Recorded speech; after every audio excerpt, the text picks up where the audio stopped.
No. Okay, good evening. Today we're learning Maseches Avodah Zara Daf Lamed Hey. We're starting about 10 lines from the bottom at the two dots on Lamed Daled Amud Beis, and we'll go to about 15 lines from the bottom of Lamed Hey Amud Beis. And Mirz Hashem will have our work cut out for us for Thursday night. This is an example of what not to do. I'm just saying, for those of us who have ever proposed, don't do it with manure, right? Just a house rule. Okay, that's what the Gemara speaks about over here. Words to live by. Yeah, now I tell you. That's right. So it says the Gemara, Amar Rabbi Yehuda, Shoal Rabbi Shmuel. There was a machlokas in our Mishnah between Rabbi Yoshua and Rabbi Shmuel about whether or not the gvinas akum is mutter, and Rabbi Yoshua was the machmir, and Rabbi Shmuel was the makel. They had a fascinating dialogue, almost unintelligible. We're going to be spending some time on that tonight. But before that, we have this discussion. Amar Rabach Devoy, Amar Rab, Hamakadesh beperesh shor. Someone who proposes to a woman with the manure of a shor haniskal. Mekudeshes. What? Oh. So says the Gemara, she's mekudeshes. I would have thought that this would have instantly called off the engagement. I wouldn't have thought this would have been mekudeshes. But, what? Oh, very good. Rebbe Shlita. That's what we're going to be discussing. Very good. So, because we know a shor niskal is aser bena. So, what the Gemara says in the name of Rav is that even though afal pi the shor niskal is aser bena, thank you for deepening the sugya, she's mekudeshes. Now, obviously, this doesn't mean it's the right ring. All it means is that it's a shava pruta, and that afal pi that it's coming from an animal that it's aser bena. Even so, we still say that you're allowed to get married this way.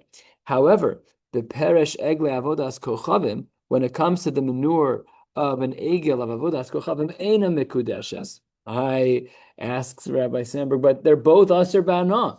So how could she be mikudeshes in the first case? It says the Gemara. The Gemara doesn't even ask the question; it pops off the page, and the Gemara just says, "Ibai sema svara, ibai sema kra."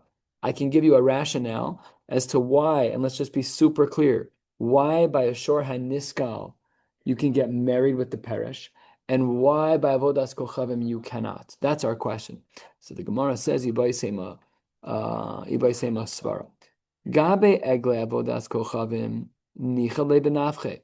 When it comes to avodas kochavim, the bigger the animal, the greater the gift to the deity of the avodas kochavim, and therefore, when the animal has more weight to it, including the peresh, including the manure that's still inside the body, that's a godless. It's a bigger animal at that point, and therefore it's aser b'ana, because there's something real about it. The animal weighs 10 pounds more.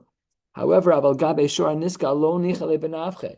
With the shor niskal, there's no nafkamina how big the animal is by the shor niskal, and therefore, in that case, that aspect of the animal is not aser b'ana, and therefore, a person who is mekadesh with peresh of a shor niskal, she's mekudeshes. Masha'en came by the Avodah Zara, where we do care about the volume of the animal, then ein mekudeshes. That's the svara. Ibai say makra, but there also might be psukim. Ksivacha lo yibak biyarcha me'uma, which we know is a pasuk by Avodah Zara. Uksivasam sakol yisakel hashor v'lo yachel es besaro, that you're not allowed to eat the meat of the shor niskal. Look at this diuk. Besaro aser. Ha-persho muteres. So that's a pasuk, both aligning the same way that again, by a shor niskal, with the parish of shor niskal, it's mutter to be, it's not mutter. One is mekudeshes with the parish. Haread mekudesh, could you imagine? Haread mekudeshes the parish zukedas Moshe v'Yisrael. It's like a comedy. This is like a Seinfeld episode, you know? What? They turn their dishes they make dishes out of it. They did? Yeah, we learned that as well. Pasha, yeah. Another shiur said someone put a commentary that it was very valuable because there were so many mosquitoes back then. They would burn the dung and be able to sleep, so it actually had monetary value. Because if you burned it, it would keep away the mosquitoes? Meaning you burn the dung and you keep the pollen, so you sleep. Yeah. So it had value. I think they should get some citronella. I don't know. Things have changed, you know. But back then, Pasha back then, Pasha. Okay, so then we saw the svara and we saw the kra. And then the Gemara says 3 lines from the bottom, Amar Rava tarvaihu tenanhi. Both of these ideas, the svara and the kra, have been referenced in a Mishnah. How so? So let's go back to, and this was really the framing of this Gemara and the 2 dots of Amar Rabbi Yehuda Shal Rabbi Shmuel. Remember our machlokes between Rabbi Yehuda, Rabbi. That's not right. It's not Rabbi Yehuda. It's here Rabbi Yoshua and Rabbi Shmuel, no? That's what's in the Mishnah, right? Where's the Mishnah? I think Rabbi Yehuda was quoting the machlokes. How long ago was this? No, this is that's in a base. Thank you. It's like a very long Mishnah. It's Yeah, Rabbi but- Yehuda. I'm Rabbi Yehuda Shal Rabbi Shmuel. It's right across from the Tosfos CCL. No. I'm Rabbi Yishal, Rabbi Shmuel, S. Rabbi Yoshua. I'm Rabbi So- Yehuda Shal Rabbi Shmuel. Yes, but the machlokes was between Rabbi Shmuel and Rabbi Yoshua. That's why I got confused by the name. Okay, so now I'm on the wrong page altogether. Here you go. No, I'm not. Okay, so says the Gemara in regards to this machlokes between Rabbi Yoshua and Rabbi Shmuel. Says the Gemara, "Mitika Amar le." This was what Rabbi Yoshua would say to Rabbi Shmuel. How can you say it's mutter to eat gvinas akum? Hare ma'amidin mipnei shema'amidin bekevas nevela. My nevela, says the Gemara, that should be usher. So then Rabbi Shmuel says back to him, "V'kamahader le." What did he say? Halo kebas ola chamur mikebas nevela. We know that an ola is more chamur than a nevela, and whatever the contents of the stomach are, a kohen is allowed to eat from an ola. So kal v'chomer is certainly true by a nevela. Now, what's the diuk over here? Michlal di isure hana shari pirshayhu. This implies that an ola, which you're not allowed to benefit from, the perish is mutter. That's what the Gemara is medayik from. And Rashi says, Michlal di isure hana ki ola v'hu adin l'shor niskal shari pirshayu. So this was one of the svaras that we saw in the Ibai Sema Svari Ibai Sema Kra. And then Umidika Amar Le, in another argument where top of Lamed Hey Amid Aleph, the Rabbi Yoshua said to Rabbi Shmuel was Mipnei Shema'amidin Osa Bekevas Egle Avodas Kochavim. Says the Gemara that Rabbi Yoshua argued that the reason why Gvinas Akum is usher is because it's in the cave of Egle Avodas Kochavim. What did Rabbi Shmuel say back? Become a Hadar Le in Kain Lama Lo Asura Behana. If it is in fact usher because of Avodas Kochavim, it should have been totally Asur Behana. Michlal, what's implied from here, the fact that it's not totally Asur Behana, is that Avodas Kochavim, Asur Pirshayu. That implies that he himself holds that it's complete, Rabbi Shmuel holds, it's completely Asur Behana, even the Pirshayu. So fine.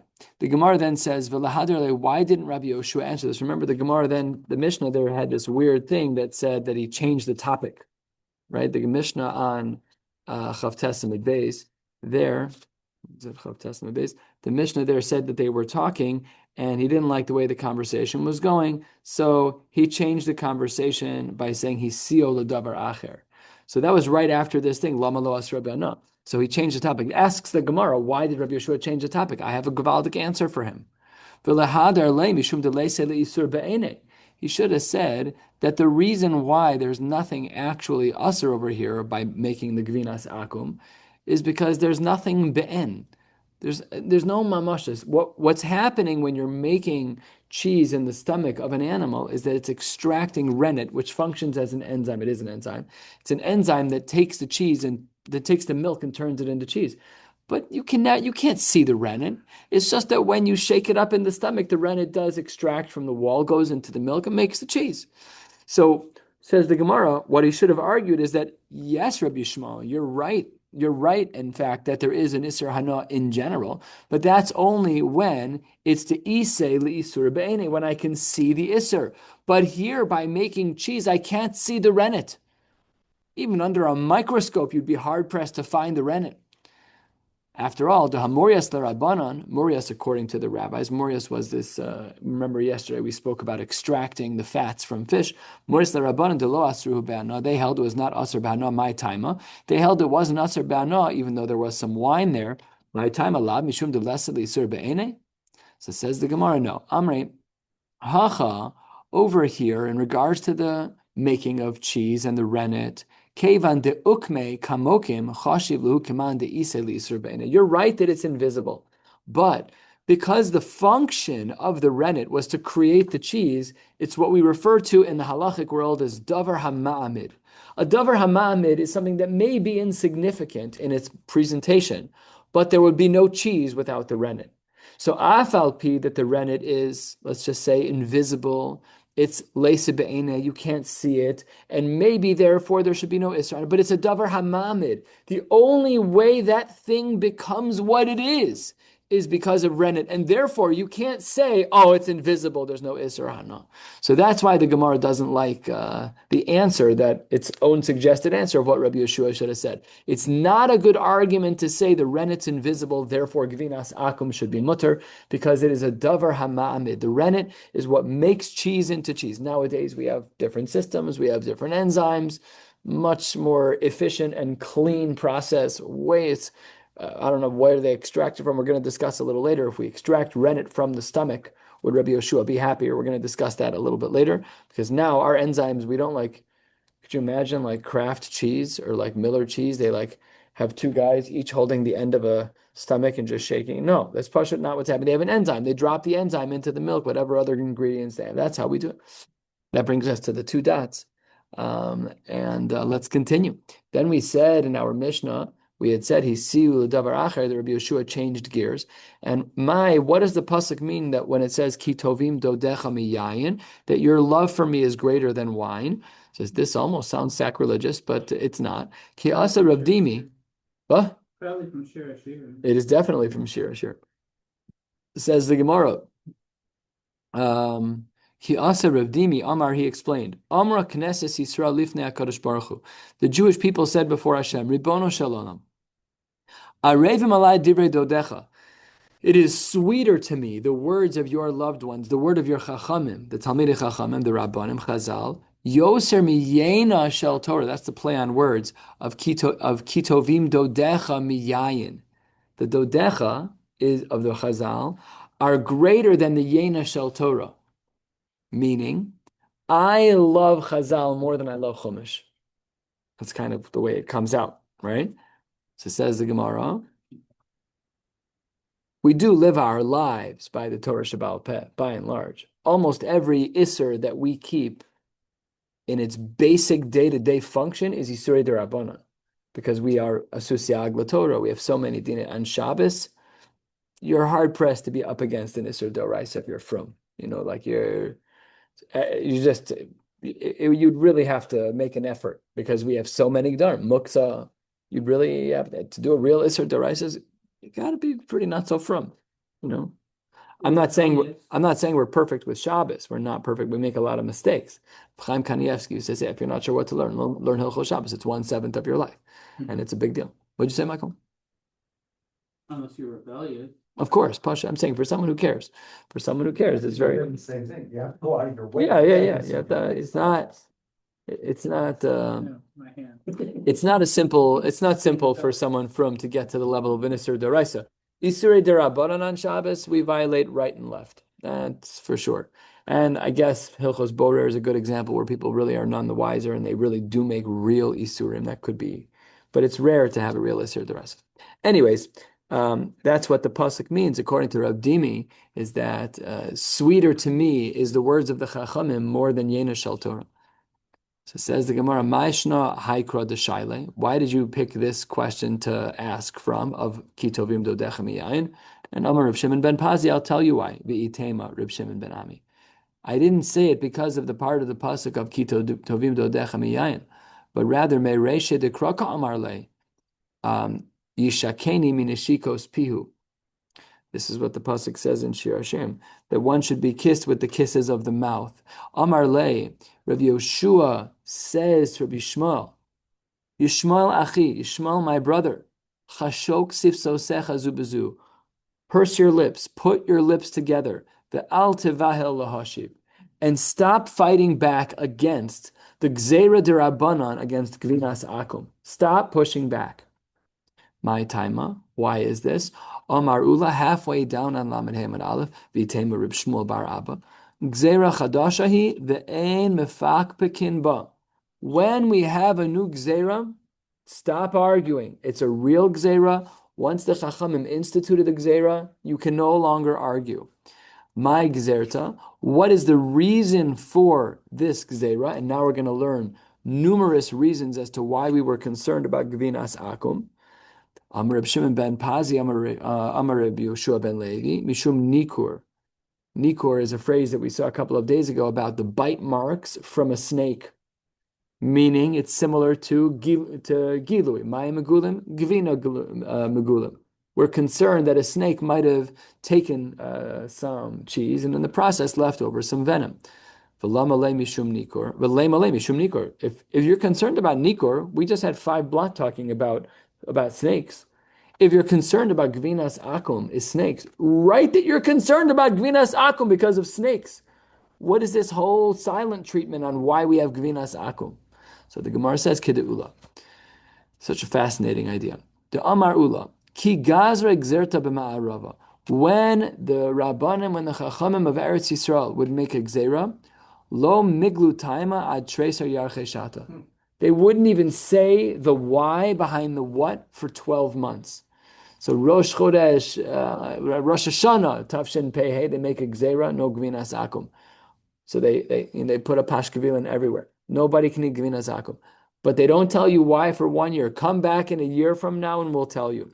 Dilma Ika Inish Svirle, because if you do give a Svara, then people are going to start opining about they know better, they know more than you.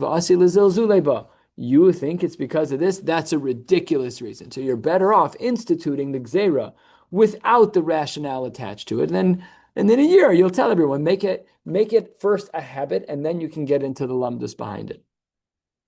So says the Gemara, Megadev ba Rabbi Yirmiyah or Rabbi Abo, depending on the girsa. Elameata, if what you're saying is true, that the reason why we don't eat Gvinas Akum is because of Nikur, that we're concerned about the bite marks and therefore the venom of a snake.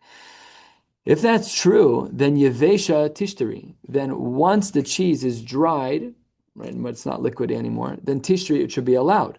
And Yashan Tishrei, if it's aged, it should also be allowed. Why is that? We saw this principle earlier. Damar b'chanina yavesh mutter, because ein manicho leyavesh. If the cheese dries properly, so then we know that there was no nikur, we know that there was no snake, because had there been venom, it would have paused the drying process and it wouldn't have dried properly. And yashin is also mutter, even the aged cheese would also have been fine if you were concerned about nikur, because ein manicho leyashin, because the venom there would also have prevented it from aging, it would have ruined the cheese. So the first approach that we said in the name of Ula, about halfway down, as to why we have a restriction on Gvinas Akum, was because we were concerned about snakes. And the Gemara says, no dice. That does not work, because had it been true, we should have had exceptions to the rule. We should have had an exception in regards to Yavesh, and we should have had an exception in regards to Yashan, and we don't. And therefore, we have a second reason. Amar Reb Chanina, it's impossible to make cheese without a little bit of milk. What does that mean? That in the curdling process of milk, yes, the far majority of milk will clump, but there will still be some liquid. With that liquid, we are concerned, and this is where we get Chalav Yisrael from, we are concerned that the guy might have swapped things in. Let's see this in the language of Rashi, a little bit of a longer Rashi, but very important for us to see, about a little bit more than halfway down. In one of the holes, perhaps, of the cheese, nishar min hachalav, there's a little bit of challah left. The chalav shechal va'ovei kochavim ve'ein Yisrael ro'ehu aser, and milk that was milked by an oved kochavim without a Jew watching over it is aser. Dilma ariv be chalav tameh, perhaps the guy would have mixed in chalav tameh, kolayotze mina tameh tameh, it's camel milk, it's pig milk, it's some other animal that lactates that isn't a kosher one. The chalav tameh eino omed, and had you used milk that was non-kosher, it wouldn't turn into cheese. This is the Gemara's assumption, by the way, that only kosher milk can generate cheese. Do we have pig cheese? Does anybody know? What? No. No pig cheese. How do you know that? Because when I was growing up, Moshe Tanner wants me to speak about it. and he said that he's a chemist and he had other types I of had things. him for microbiology when I was Did in you? YU, actually. Ramosha Temner. Yeah, and he said that he's gotten like pig milk and it doesn't curdle. Fascinating. Were you gonna say something? I also- Oh, you had him in YU also? Were we in microbiology together? I'm older than you know. Don't say it out loud. It's fine. You don't have to like double down. I know I'm older than you. You have no gray hair though, which I think I'm killing you on that front. Okay. Anyways, that's the Gemara's concern is the Gvinas Akum is actually a concern of Chalav Akum. That's really it's the underlying, the cheese is just made out of milk. So of course the Isser applies. So that's what the Gemara says over here, that we're concerned about Chalav Akum. But is the cholov part of the process, or does it happen to be that it's there? You can't make cheese without milk. You can't make Milk plus enzyme equals cheese. Yeah. Again, I don't know if that's actually fully accurate. I think cheese has more ingredients than that, but approximately. Dad, is that true? Cheese plus enzyme, milk plus enzyme makes cheese? I don't know enough about process to give you a definitive answer, but I would say, generally speaking, it sounds good. Okay. So the Gemara has an assumption that had it been chalav tameh, it wouldn't have even become cheese, which is why that milk never absorbed into cheese. The fact that there's still milk in the gumos of the cheese, v'araya, it must be that the guy just was ma'arev some non-kosher milk. That's answer number 2. So we tried, what was our first answer? We tried nikor, we tried snakes, and we tried chalav akum. Here's answer number 3, last of the short lines. Ushmuel amar mipnei amidin osa beor kebas nebela. We put it in the actual stomach of an animal. What is implied from here? Hakeba gufa sharia. If we would have a bottle of rennet, and not that we put the milk into the stomach of the animal, which has rennet in the stomach lining, if we could, in chemistry, extract just the rennet and put it in a bottle, so perhaps that would be mutter. But therefore, so what's his answer? That the stomach is the problem, not the rennet. If that's true, says the Gemara, Umi Amar Shmuel Hachi. Does Shmuel hold that the rennet by itself is actually mutter? I'll show you that that's not true, but it's not. We have a Mishnah that can be found in Maseches Chulin. Kebas ha'oved kochavim v'shel nevela harezu asura. The stomach of an oved kochavim and the stomach of a nevela is asura. V'havinan ba. When we analyze that Mishnah, atu de oved kochavim lav nevelahi. The oved kochavim meat is also nevela. It's just also oved kochavim. So weird language. V'amar Shmuel chadok tani. Really, kebas shchitas oved kochavim nevela asura. Really, the Mishnah means both of them. So what do we see from over here? That really there's no room for the keba to be mutter. The kebas, the rennet of the shchitas oved kochavim nevela is asur. So in the posited answer, the last of the short lines of Shmuel, it seemed to be that the keba alone was mutter. But in this Mishnah from Chulin, it seems to be that the keba is completely asur, the rennet is asur, even if it's on its own. So this answer doesn't work. Says the Gemara, lo kashya, turning to the top of Daf, Lamed Hey Amid Beis. Kan kodem chazara, kan la'achar chazara. And here is the historical part. Rabbi Yoshua changed his mind at some point. Rabbi Yoshua in our Mishnah, let's take a look at Rashi to explain all the details. Kan kodem chazara, osa Mishnah de shchita schulin, the one that we saw, the kebas ovid kochavim nevela ve'asura, Nishnes, when was it taught that the keba, that the rennet was asur? That's kodem shechazar bo Rabbi Yoshua midvarav. That was before Rabbi Yoshua changed his mind. Namely, our Mishnah on Chavtes Amud Beis is Rabbi Yoshua in his original position that it's asur to eat gvinas akum. And v'savar skipped a line. Rashi says, She'amar lo Rabbi Shmuel mipnei shmamidin osa b'keva nevela. V'savar lav Pirshi. So he holds that doesn't work. And then mekan la'achar chazara hach deshani Shmuel b'nei shmamidin osa b'or aval keva atzma sharia. That's la'achar chazara shechazar bo Rabbi Yoshua mipnei tshuvaso shel Rabbi Shmuel. The answer that Rabbi Shmuel gave in our Mishnah that preceded the change of topic was such a strong answer that Rabbi Yoshua changed his mind and agreed that Gvinas Akum would then be mutter. And what does our Gemara say? Yes, Kan Kodem Chazara. That's when the Mishnah in Chulin says it's Asura. And Kan La'achar Chazara, that's Shmuel, who said that the keba, the rennet on its own, is totally fine. But Mishnah lo zoza mimakoma. But we're not going to scrap the initial part of our Mishnah in Chav Testament Beis, which I think it's Chav Testament Beis, where Rabbi Yehoshua says it's Asur still. We keep the Mishnah even though we don't hold that way. Okay, here's another possible reason, even though we don't seem to hold this way anymore, as to why Rabbi Yehoshua was concerned about Gvinas Akum. The Gemara says, Rav Malkiah, Mishmei Rav Ada bar Ava Amar, Mipnei Shmachlikin Paneh B'Shuman Chazir. So he says, because when you're making cheese, the Avodas Kochavim is going to take a little bit of pig fat, and he's going to just smear it on the cheese.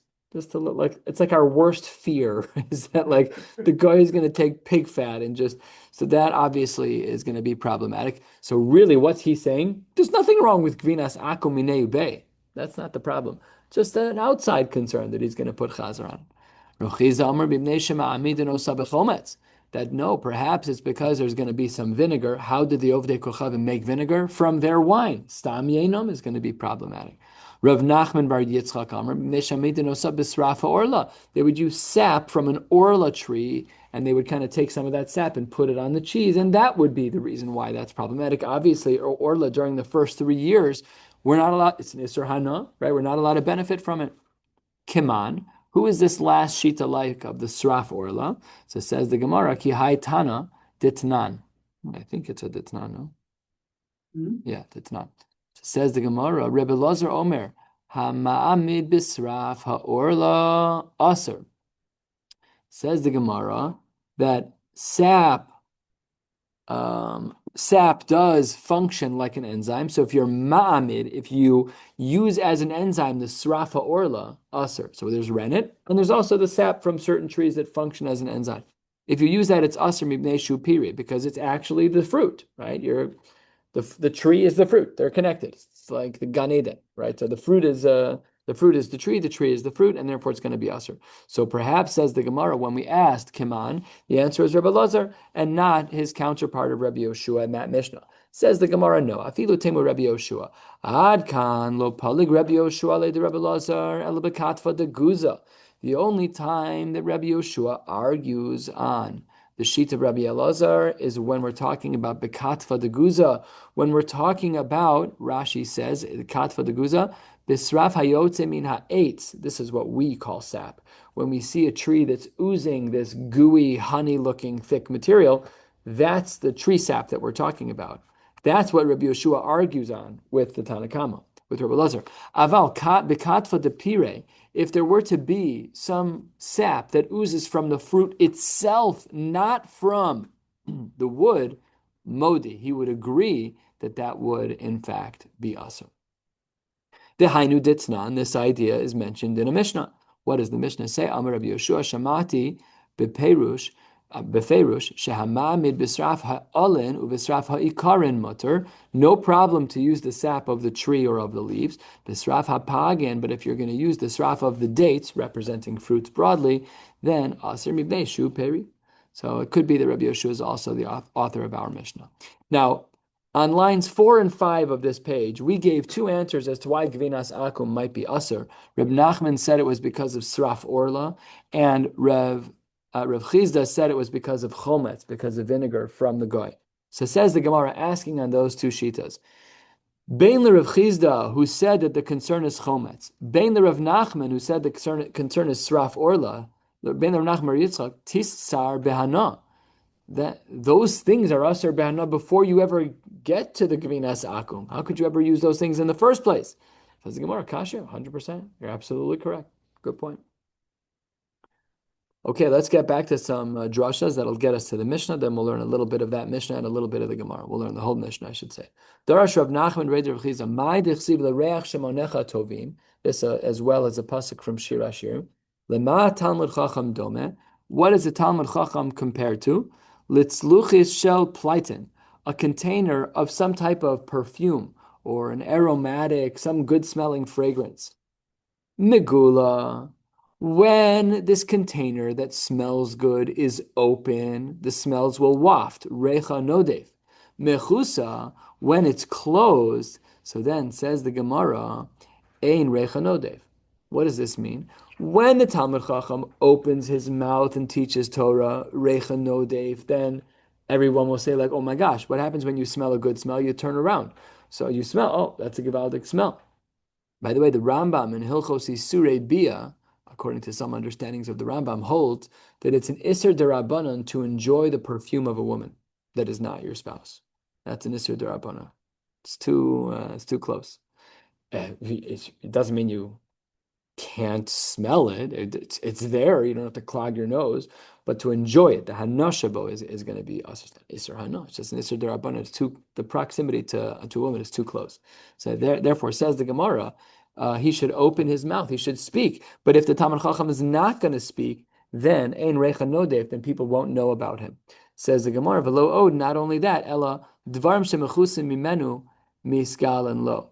That which was hidden from him will be revealed to him. When a Rebbe teaches, that which was hidden will become revealed. Seems like a bit of a gift from the Gemara. How do we know this is true? Shne'emar alamos ahevucha. What is the word alamos here? Karibe alumos. That which was hidden from you, that I will share with my loved ones, ahevucha, which is the Talmidei Chachamim. V'lo od, another drasha on these words. Ela shemaleacha. Shemalach hamaves, ohavo.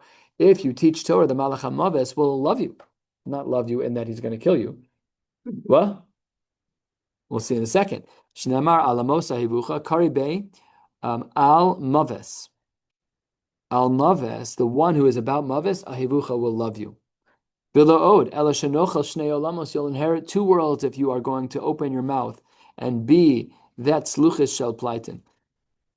What are the two worlds? Echad ha'olam hazeh ve'echad ha'olam haba. Shneimar alamos ahivucha alamos karibe olamos. Obviously, a nice little play on words. Basically, when the pasuk says l'reach shemonecha tovim, we are comparing a Talmud Chacham to this beautiful smelling bottle of aromatic fragrance. That brings us to a new Mishnah halfway down on Lamed Hey Amud Beis. Let's jump right in. Really, this is a continuation of our previous Mishnah, which spoke about that which was Asur, not only to eat, but also Asur behana. Ve'elu dvarim shel ovdei kochavim asurin, but ve'ein isurin isur hana. So what's a case of something that's Asur for you to drink, but there's no isur hana? Says the Gemara, chalav shechalvo ovdei kochavim ve'ein Yisrael ro'ehu, which is our formal conversation about chalav akum. Ve'hapas, we should not eat bread. This is pas Yisrael. Hashemen shalahena, and their oil. Rebbe ubeis dino hitiro hashemen. Rebbe Yehuda Hanasi and his bezdin, so he lived in about 200, give or take. He died in 220. So he was matir shemen. Rashi says that's not actually correct. Rashi says it wasn't Rebbe at all. Look at the first Mishnah on the first Rashi on the Mishnah, a third of the way down in the Rashis, quarter of the way down in the Rashis. Maskal Masnisin. Rebbe ubeis dino v'chule lo garsinan. Halav ihu sharye ela Rabbi Yehuda Nesia bar berei. His son was the one who was sharye. Kedamar begemara later on or elsewhere. I don't even know where the word. What? Bar berei's grandson. Yeah. What did I say? Son. Oh, Son. Bar berei, grandson. To Rabbi Yehuda's son, I don't even know his name. I think it was a Imran or a Gamliel. Definitely one of the two, right? No, the second Rabbi Gamliel was after Rabbi Shimon. Rabbi Gamliel is number one. Gamliel, the second, is the one that is the famous one. And then there was Rabbi Shimon by Gamliel, and there's Rabbi Yehuda. Why doesn't it say Rabban Gamliel in the Gemara? Here. Yeah. I mean, in Rashi at least. Somewhere. Rabbi Yehuda Nasi's son was only either lived or was Nasi. Rashi says. V'chanem in the Gemara, Rabbi Yehuda Hanasi beno shel. Hanasi was beno shel Rabban Gamliel.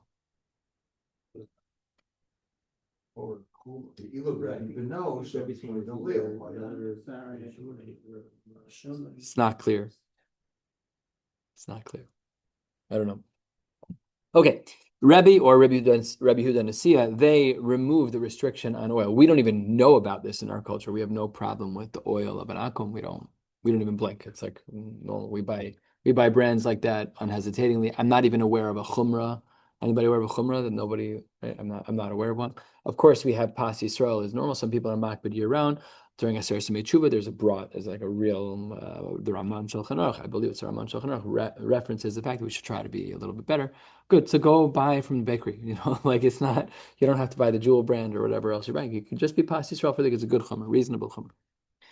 Reb Moshe Feinstein, and I heard this from Rabbi First. He told me, he said he saw in Reb Moshe Feinstein's fridge chalav stam.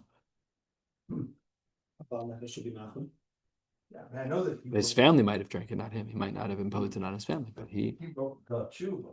Yeah, the tshuva of the heter was because we're not. It's uman. And the tshuva about nefesh right now. Right, but they had. Rabbi First told me. I heard him say it to me directly. He said, "Huh? That was in his fridge. Yeah, it was in his fridge."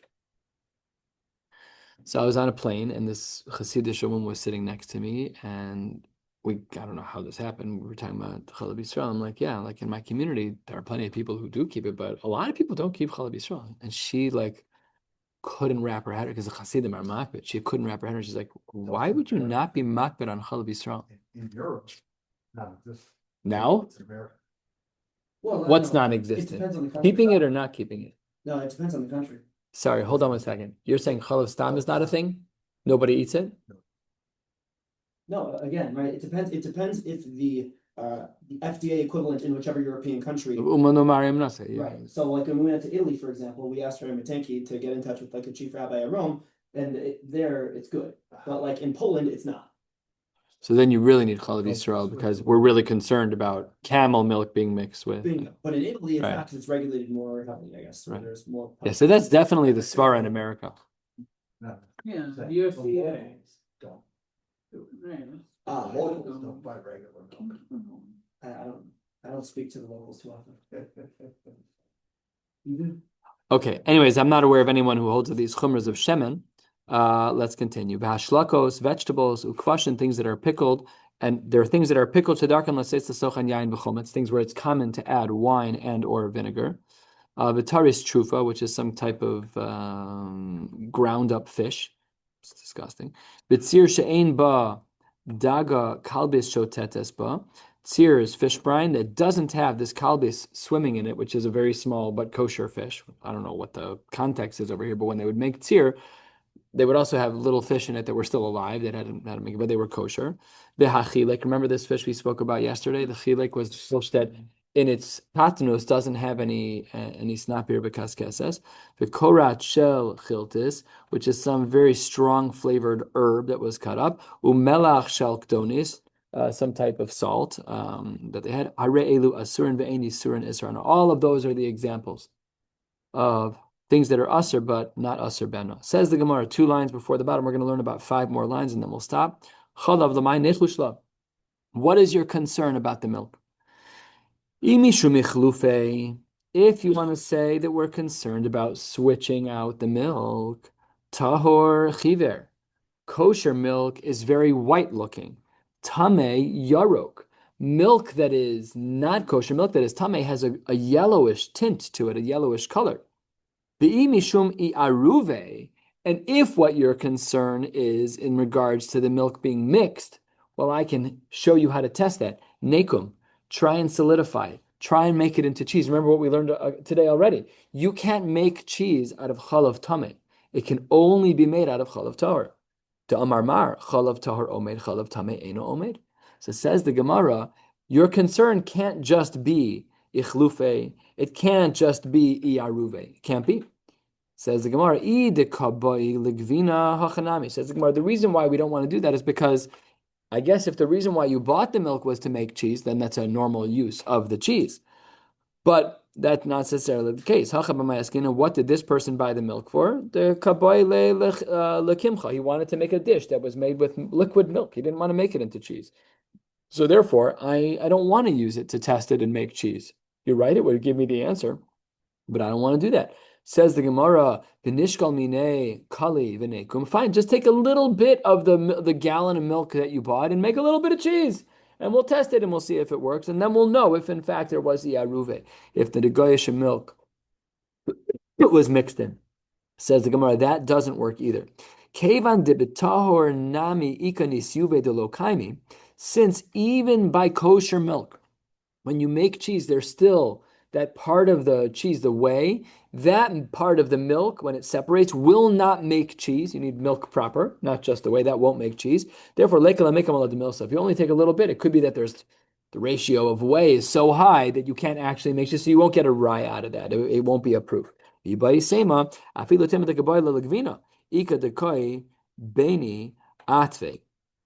is still going to be liquid that will be left over, and possibly there will still be a mixture of milk, even if you make the cheese. But remember what we said, sometimes in the gumos of the milk, in the gumos of the cheese, there's some liquid that then could have been switched out by the goy, just as a shtoch. This reminds me of a basar sheni salamina ayin. We don't eat meat that has not been washed properly from the time that it was left one yid's hand to get to another. We'll stop right here, and we'll pick up in Mirz Hashem tomorrow night, about 15 lines from the bottom of Lamed Hey Amud Beis Ed Ve'Hapas, wishing you all a beautiful night.